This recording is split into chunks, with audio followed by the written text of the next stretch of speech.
नमस्ते प्यारे भक्तों। परमात्मा के विषय में कुछ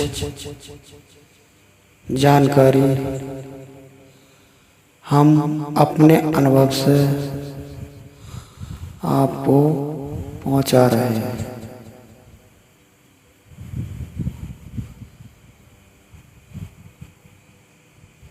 कहते हैं जाना जाना कहते हैं, जानत है कुछ और नाम न जानत गांव का तो पहुंचे हुए कुछ और। जाना जाना कहते हैं, जानत हैं कुछ और नाम न जानत गांव को तो पहुंचोगे किस ठोर। भाई किसी से अगर पूछा जाए भैया शरीर छोड़ने के बाद में कहाँ जाओगे, बोले परमात्मा के यहाँ जाएंगे। सभी लोग इसी बात को बोलते हैं कि शरीर छोड़ने के बाद परमात्मा के यहाँ जाएंगे। कोई भी ये बताता नहीं कि भैया परमात्मा के यहाँ शरीर छोड़ने के बाद नहीं जाते। परमात्मा के यहाँ तो जो एक बार पहुंच गया उसको दोबारा शरीर ही प्राप्त नहीं होगा, वो तो उसी में लय हो जाएगा उसका। और कहते हैं कि भैया कहाँ जाओगे, परमात्मा है, परमात्मा कहाँ जाएंगे। जो एक बार पहुंच गया दोबारा संसार में वापसी नहीं आएगा, उसको शरीर ही नहीं मिलेगा। क्यों नहीं मिलेगा? कि चावल को जमाया जाए तो नहीं जमेगा। क्यों नहीं जमेगा? कि उसके ऊपर भूसी नहीं है। और निरी भूसी को अगर जमाया जाए तो निरी भूसी भी नहीं जमेगी। इसी प्रकार से जन्म जो होता है वो शरीर के आधार से होता है। जन्म लेने का जो आधार है वो है शरीर। भाई ना तो निरी भूसी जम रही है और ना ही निरा चावल जमता है। अगर दोनों को मिलाओगे जब ही जमेगा, जिसको बीज बोलते हैं। और दोनों को अलग कर दोगे तो एक दूसरे में सामर्थ्य नहीं है कि वो जम आवे, ऐसी पड़ा रहेगा। भूसी गल जाएगी और वो भी गल जाएगा। तो परमात्मा की इतनी महान कृपा हम एक इस मुख से जितना भी करें उस परमात्मा का गुणगान वो कमी है, ज्यादा नहीं है। जितना भी करें कमी है, क्योंकि उतनी उसकी इतनी महान कृपा है इस मानव शरीर पर कि एक क्षण अगर वो अपनी पावर को रोक ले तो कहते हैं भैया ले चलो, इसमें कुछ नहीं है।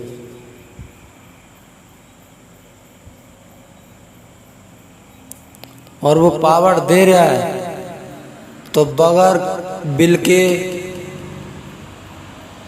अरे बत्ती का कनेक्शन करा दी तो बिल देना पड़ता है, और इसका कोई बिल नहीं है। ये तो सुता आँख देखती है, कान बोलती है, जीभ बोलती है, कान सुनते हैं और आँख देखती है। तो हमारे परमात्मा की हमारे शरीर पर उस परम पिता परमात्मा की ही तो कृपा है।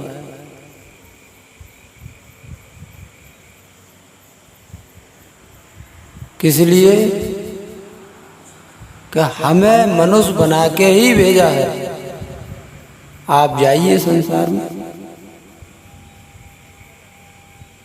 मेरी कीर्ति करिए, मेरा गुणगान करिए,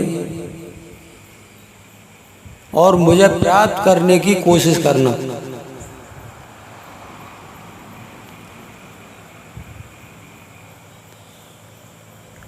हार के नहीं बैठना, कोशिश करना बार बार। इस जन्म में नहीं मिलेगा तो अगले में मिलेगा, अगले में नहीं मिलेगा तो अगले में मिलेगा। क्योंकि काकभूषण जी ने 27 बार 27 कलश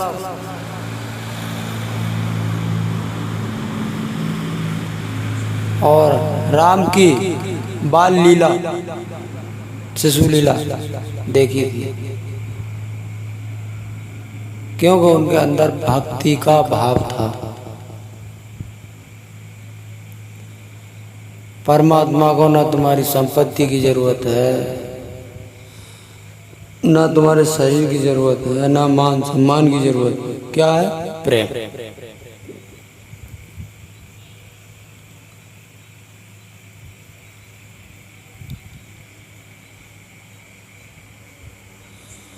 उल्टा नाम जपा जग जाना और वाल्मीकि वह ब्रह्म समाना।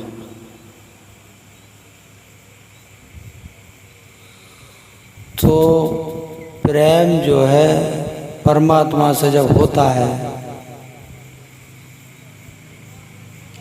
बड़ा आनंद का विषय होता है।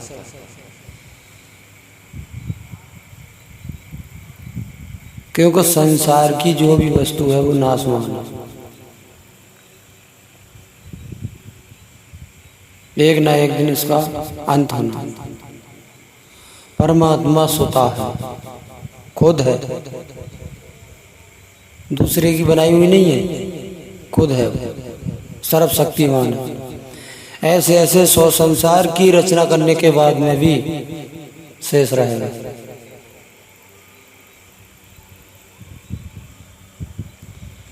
उस परमपिता परमात्मा की अतीन महान कृपा हर मनुष्य के प्राण पे वो पावर गिर रही है, जिसको रोशनी बोलते हैं। आपने देखा होगा, आप तो टेलीविजन चल गए, फिर टच वाले फोन चल गए। पहले सिनेमा हॉलों में जो लाइट देती थी वो मशीन पीछे रखी जाती थी, और जो पर्दा होता था वो आगे होता था। तो जिस मशीन से रोशनी निकलती थी और जिस पर्दे पर पड़ती थी, तो वो सदैव यही देखता था कि इसी पर्दे में से आदमी निकल रहे हैं और इसी में प्रोग्राम चल रहा है। इसी प्रकार से इस मनुष्य शरीर रूपी पर्दे पर और उस परमात्मा की रोशनी प्रकाशमान हो रही है। श्वास पर श्वास लेता है। इस प्राण से और भी प्राण चलते हैं, सब इंद्रियां चलती हैं, इंद्रियों से फिर सब हाथ पैर चलते हैं। पूरा सिस्टम ही ऑटोमेटिक चालू होता है। तो इसका किराया क्या है?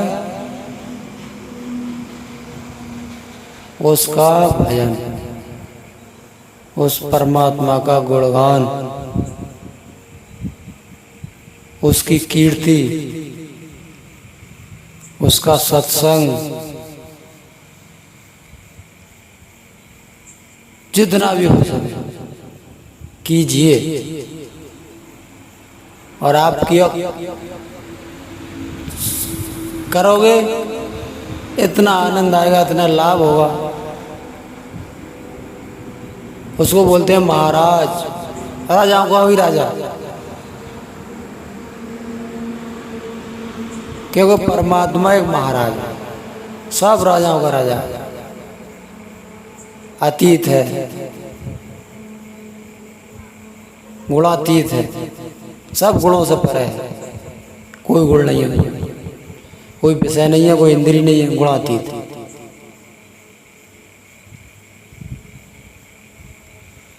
तो जिस प्रकार से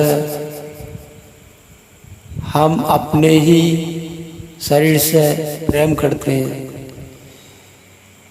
इसी प्रकार से उस परमात्मा से भी प्रेम करना आवश्यक है।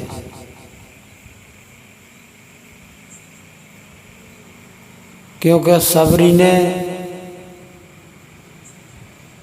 राम की भक्तनी थी। सबरी उनने रास्ता साफ करी थी, झाड़ू लगाई थी। इसी प्रकार से जो रास्ता है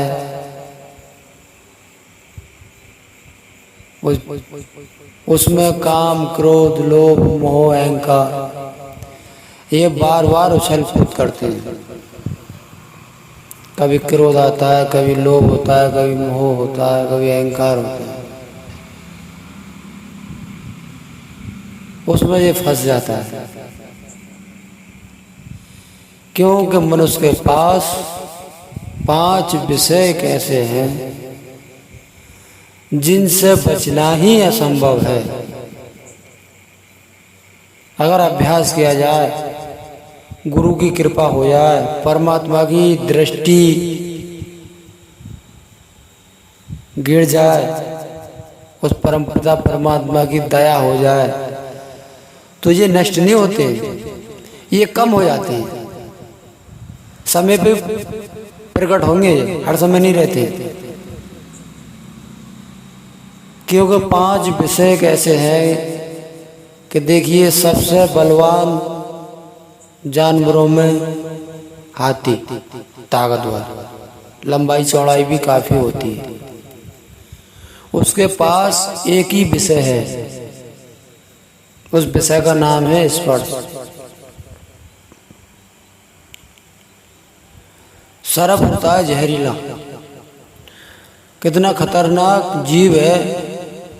अगर तुम्हारा पैर धड़ जाए तो बगैर डसे नहीं मानेगा, जान भी जा सकती है। उसके पास भी एक ही विषय है, कौन सा? सुनने का। जो सपेरा बीन बजाकर उसको अपना काबू में करते हैं। हाथी के पकड़ने वाले हथनी कागज की बनाकर गड्ढा खोदकर खड़ी करते हैं, वो आता है स्पर्श के लिए, जिसको संभोग बोलते हैं, और वो उसको पकड़ लेते हैं, पकड़ने वाले। दूसरा विषय होता है रस का, मछली के अंदर। वो मेड़ की लगाकर अपना कांटा लगाते हैं, मारने वाले मछली नहीं आती है। क्योंकि मेड़ की खुरखुरी होती है, उसका जिस्म इतना नहीं चिकना होता जितना चिकना घेसे का होता है। वो चिकने के चक्कर में, और ये मछली पकड़ने वाले घेसों को पकड़ते हैं, खोदते हैं, गड्ढा खोद कर निकालते हैं, कांटे में नादते हैं, और वो उसको पकड़ते हैं। क्योंकि उसके पेट भरने के लिए उस जल में छोटे छोटे जीव बहते रहे, पर वो घेसे ही को क्यों खाती है? क्योंकि वो चिकना होता है, स्वाद होता है। मछली के पास रस का जो विषय है वो उसको मरवा देता है।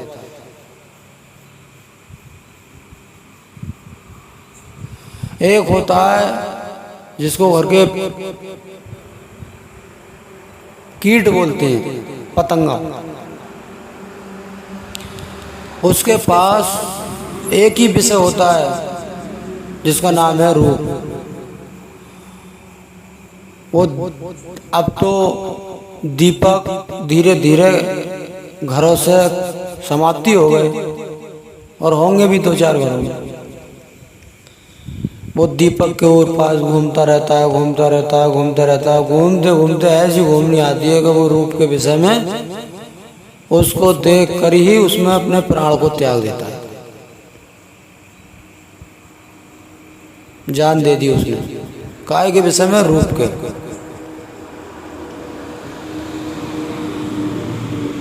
एक कीट होता है जिसको भौरा बोलते हैं, उसके अंदर भी एक ही विषय है, वो है सूंघने का, जिसको गंध बोलते हैं। बढ़िया सुंदर फूल होता है। कुछ फूल ऐसे होते हैं जो सुबह को खिलते हैं और शाम को मुंद जाते हैं। कुछ फूल ऐसे होते हैं कि शाम को खिलते हैं तो सुबह को मुंद जाते हैं। वो बढ़िया फूल लेकर बैठ जाता है उसमें, उसकी मस्ती में इतना आनंद आता है कि वो अपने को ही भूल जाता है कि मैं कहाँ बैठा हूँ, और वो उसमें मुंद जाता है और मुंद कर वो भी अपना प्राण को त्याग देता है। इतने छोटे छोटे इतने बड़े बड़े एक एक विषय पर अपनी जान दे रहा है, अपनी गिरफ्तारी करा रहे हैं, तो इस मनुष्य शरीर का क्या होगा। इसके अंदर तो 5 विषय, रूप रस गंध शब्द और स्पर्श। अभी तो इसको खुशी नहीं है, बेहोशी है।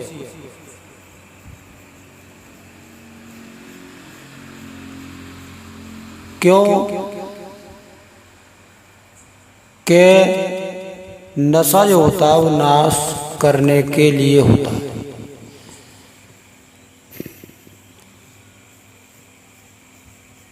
या तो शरीर का नाश करेगा, या पैसे का नाश करेगा, या फिर मन का नाश करेगा। करेगा नाश, क्योंकि नाम ही उसका नशा है। इसी प्रकार से जब जो नशे में होता है तो इसको ये मालूम पड़ता है कि पूरी पृथ्वी घूम रही है, क्योंकि पृथ्वी एक जगह स्थायी होती है, मगर ये घूमता है। ये सुबह से शाम तक दौड़ लगाता है, फिर रात को सोता है, फिर दौड़ लगाता है, फिर सुबह को आँख खुलती है, फिर दौड़ लगाता है, फिर सोता है, सपना देखता है, फिर दौड़ता है। दौड़ते दौड़ते इसको घूमनी आ गई तो ये कहता है पृथ्वी घूम रही है। पृथ्वी नहीं घूमती है, हम स्वयं घूम रहे हैं।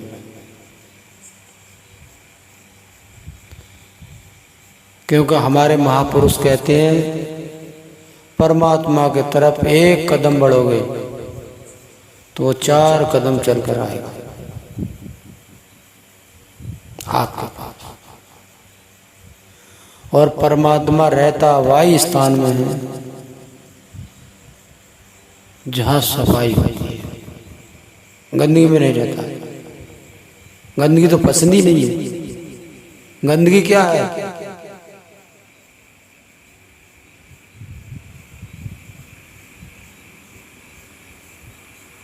गंदगी है जो हमने आपको बताया था, काम क्रोध लोभ मोह अहंकार। बोलो, ये 5 विषय, ये सब गंदगी है।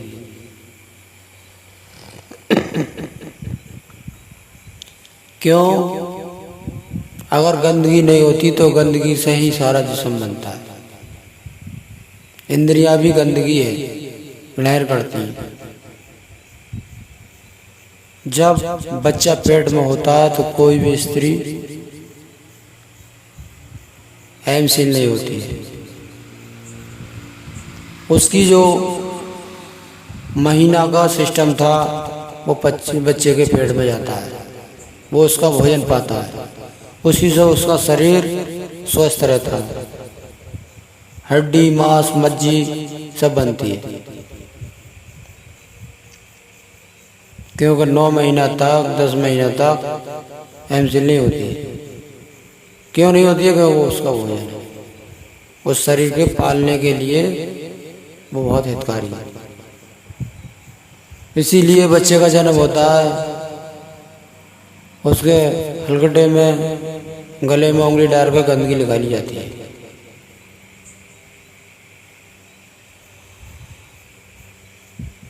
तो उस परम पिता परमात्मा का जितना भी गुणगान कर सके, जितना भी भजन कर सके, उसके प्राप्त करने के लिए जितनी भी भावना ऊंचाई की हो उतना करना चाहिए।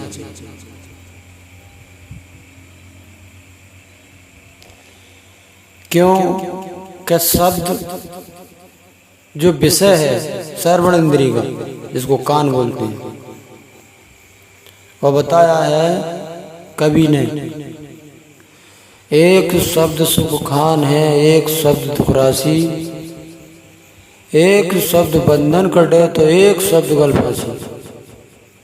शब्द एक ही है मगर 4 कार्य करता है।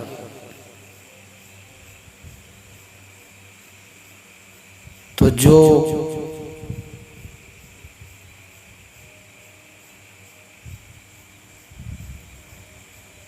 अपने मार्ग को पकड़कर मजबूताई से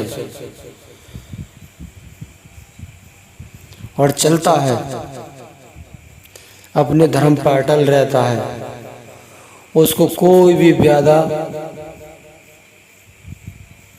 संसार की लागू नहीं होती है।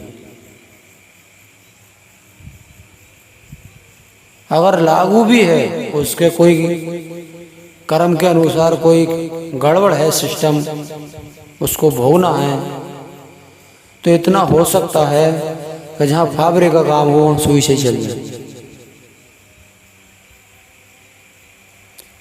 हानि को भी टाला जा सकता है, किस्मत को भी पलट सकते हैं।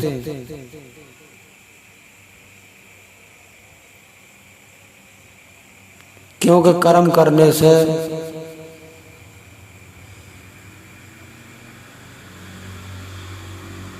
विचार के उस कर्म को कीजिए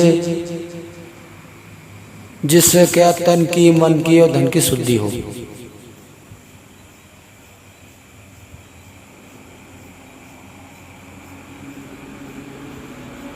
क्योंकि जिस समय जो हमारे जगत गुरु होते हैं, जिनको ब्राह्मण बोलते हैं,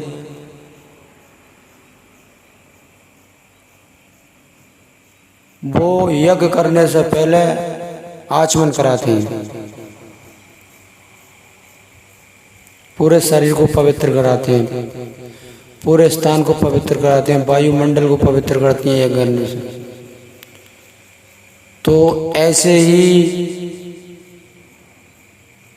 कर्म किए जाए, ऐसे ही कार्य किए जाए जिससे हमारा तन, मन और धन शुद्ध रहे, अशुद्ध नहीं हो।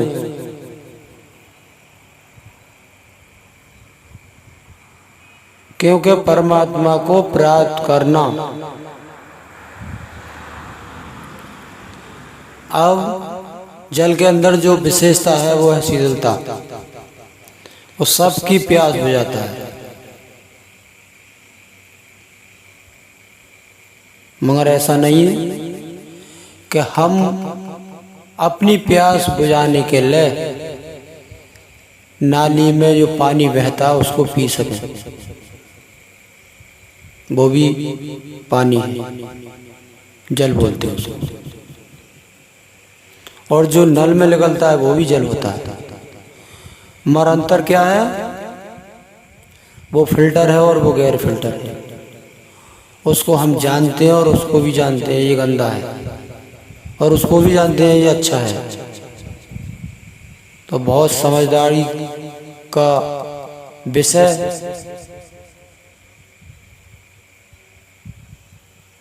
है जो परमात्मा के विषय में आज हमने आपको दिया है।